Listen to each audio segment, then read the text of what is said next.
You guys, welcome to another Subie Shaves video with me.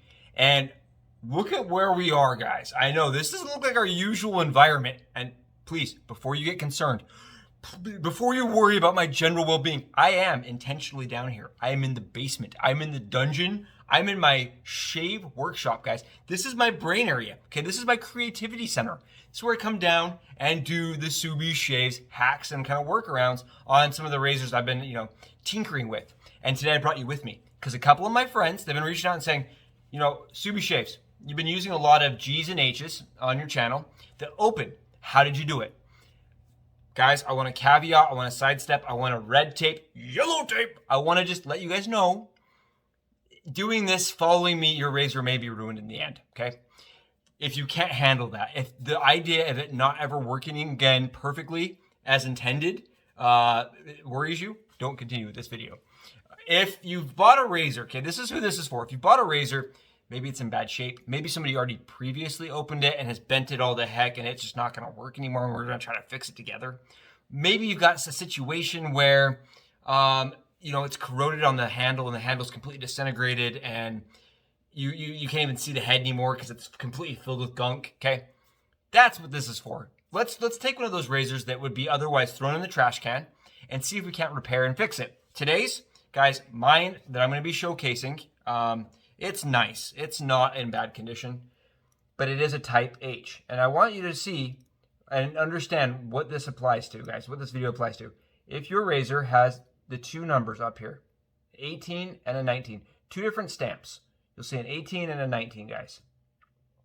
See that 18 and 19? I was backwards because I'm doing this selfie mode.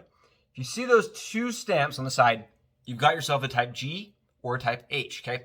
H's really they just look a little tackier in my opinion, guys.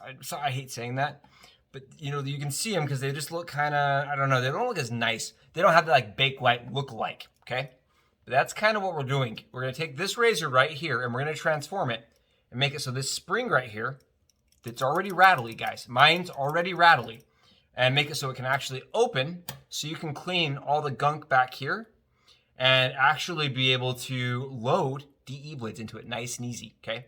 It'll close like that and you'll rotate your spring and you'll have a locked spring. You see that? Nice and easy, just like the Type E's did. Let me be honest with you guys. Since the Type E was discontinued in the 40s, people were opening the Type G's and H's. I think that's why they discontinued the lever, because people were constantly opening them, altering them, and it was very common. When you buy these, usually, guys, they have been altered or tampered with. This one came to me this way. And as you guys can see, you see that nub up top? I'm going to show you guys what it looks like on a stock one. Let's look at this one right here. I grabbed a couple so you guys could see what a stock one looks like. Here's a stock one. Here's a stock one. See this nub up here, guys? Up top. See how tall and prominent that is? This one came to me completely removed. You guys see that? And how that works is you spin this lever here, and the fork tongue grabs that little pin. Okay, just to break it down really simple. This one had been cut all the way down like that. So how it works is this one would just rotate, right? And close. Problem is because they remove so much of that pin, it doesn't hold very tight, okay? I don't recommend removing the pin. And I want to just also say that my way may not be the only way. I know I've researched and seen about a dozen different ways people have done this with success, okay? This is the Subie Shaves way. This is how I do it down in my basement, in my shave center, okay? Just so everybody's aware, okay? With all those disclosures and cautionary tales and tapes, let's get into this. What are you going to need? You're going to need a Dremel tool. Okay, absolutely going to need one of these. I recommend using a sanding wheel. Okay, if you want to go really fast and you're comfortable with it, you can also use a cutting disc. Okay, cutting disc or a sanding wheel. You're going to need your safety glasses and you're going to need a mouth covering, right? Because we don't want to be breathing in a bunch of this stuff. You can also use hearing protection. My wife recommends hearing protection. She told me that I had to say that. Okay. And, gloves. I also like wearing gloves because sometimes you're going to be working with a razor. When you finally open it, it's going to be just absolutely disgusting, right? That could happen. So what we're gonna do is we're gonna find our confirmed type G or H. And what we're gonna do, guys, is I like to put a little bit of pressure with this finger backwards. So I'm pushing my finger into me, okay? And then what I'd like to do is I just take my thumb. So I'm manhandling the crud out of this razor, right? I just bend it forward like this. So I take my thumb and I push this, the loading bracket, right? This piece right here, I push it this way while putting pressure on the circular piece towards myself. And what I do in this process is then I just take my hand and start wiggling the spring. And usually I like to grab like a little towel or something, guys. I like to have a little towel handy. I like to drop my towel.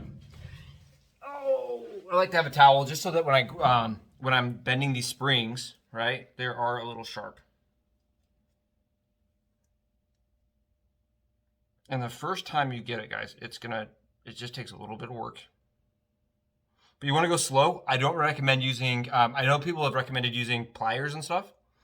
I don't recommend that because it really can mess with the razor. You can definitely break things and ruin things. They are unfixable, okay? So I just took the piece, guys.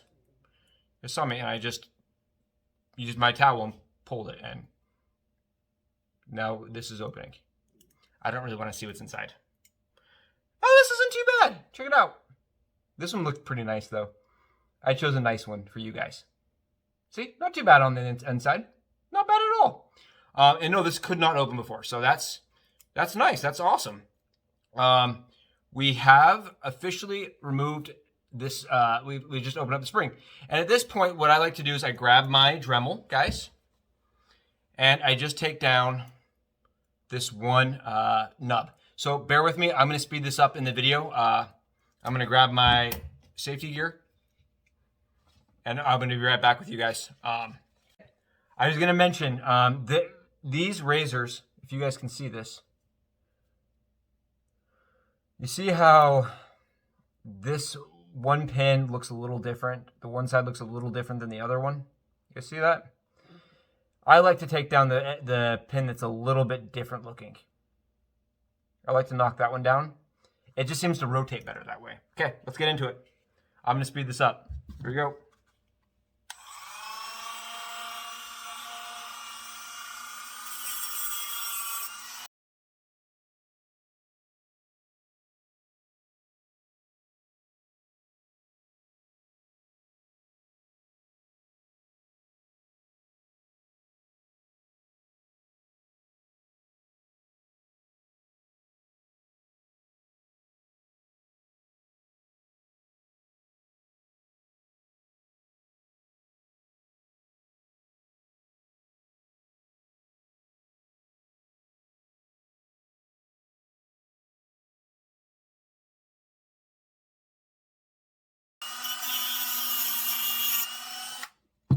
Okay, I'm happy with that. See how I still have a piece there. You see how I left it, like there still has a tongue piece. You don't want to remove it all the way, guys. That you absolutely do not want to remove it all the way. Then what we're gonna do is we're gonna check fit. And what you should do, you guys watch this? You should just slide right in, right? Nice, easy. And then what I like to do is right after that, is I just take my hand and I just push down a little bit of pressure on the spring, and I just do the counter what I did to open it. And that kind of lets me figure out what the tension point needs to be. And I've done this a couple times now, like probably 10 times. So in my method, it holds really tight. What I like to do at this point is I will actually take the leaf spring, look at it inside. Right, this little circular pin, I will look at it, and I will actually open it up and start doing a little bit of manipulation here to try to make it so that it's got a little bit more pressure. I'm just gonna open it a little more. There we go. Keep in mind, this is brass, so it's very manipulatable. It's very, look, we fixed this, look, no rattle. It's very manipulatable, and you just go really slow, guys. That's the trick. Now that razor will open. We haven't damaged the razor. And it only took us like 8 minutes to do a complete teardown.